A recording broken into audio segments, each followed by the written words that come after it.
এই মাছ ধরা কারো কাছে নেশা, আবার কারো কাছে হচ্ছে পেশা। আমার হাজব্যান্ডের কিন্তু মাছ ধরা অনেকটা নেশা।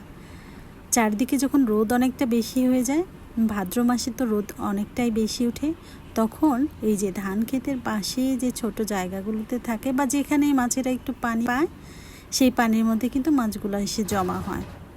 কারণ এই রোদের তাপে ক্ষেতের যে পানিগুলো থাকে সেগুলো অনেক গরম হয়ে যায়, তাই তারা নিরাপদ আশ্রয়ের জন্য এরকম জায়গা খোঁজে।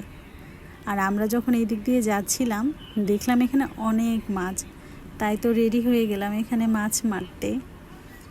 আমার শখের বেটায় যখন মাছ মারছে আর আমি মোবাইল নিয়ে ভিডিওটা করে নিচ্ছি, যেহেতু আপনাদের সাথে শেয়ার করতে হবে।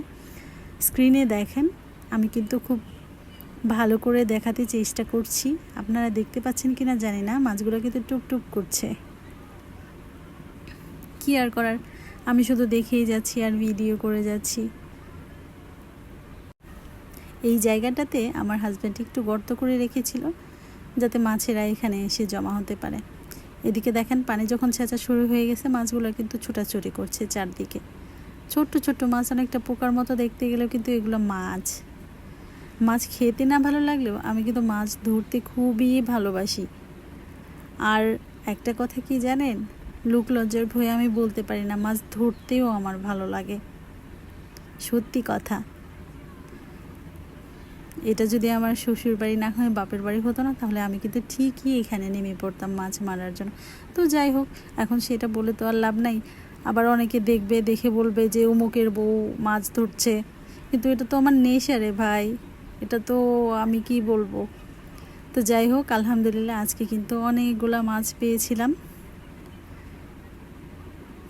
আপনারা কখনো এইভাবে মাছ ধরেছেন? দেখেন, কাদার নিচে নিচে কিন্তু এই মাছগুলা ছিল। তো এই হচ্ছে আমাদের সব মাছ। আপনাদের কাছে কেমন লাগলো অবশ্যই জানাবেন, বা আপনারা এরকম কখনো মাছ ধরেছেন কিনা। সব মাছের মধ্যে একটা মাছ কিন্তু আমার খুবই ফেভারিট, আর সেটা হচ্ছে এই বৈট্টা মাছ। আপনাদের এলাকায় এই বৈট্টা মাছকে কী নামে চেনেন? এটা কিন্তু আমার মেয়ে আলাদা করে কাটছে। তো দেখেন, এই হচ্ছে টাকি, কই, আরও যে মাছগুলো আছে। তো আমার এই ভিডিওটা আপনাদের কাছে কেমন লাগলো অবশ্যই কমেন্টসে জানাবেন। আর এরকম ভিডিও যদি দেখতে চান, তাহলে অবশ্যই আমার সাথে যুক্ত থাকবেন। আমি নিত্য নতুন এরকম ভিডিও নিয়ে আপনাদের কাছে হাজির হব। আসসালামু আলাইকুম, ভালো থাকবেন সবাই।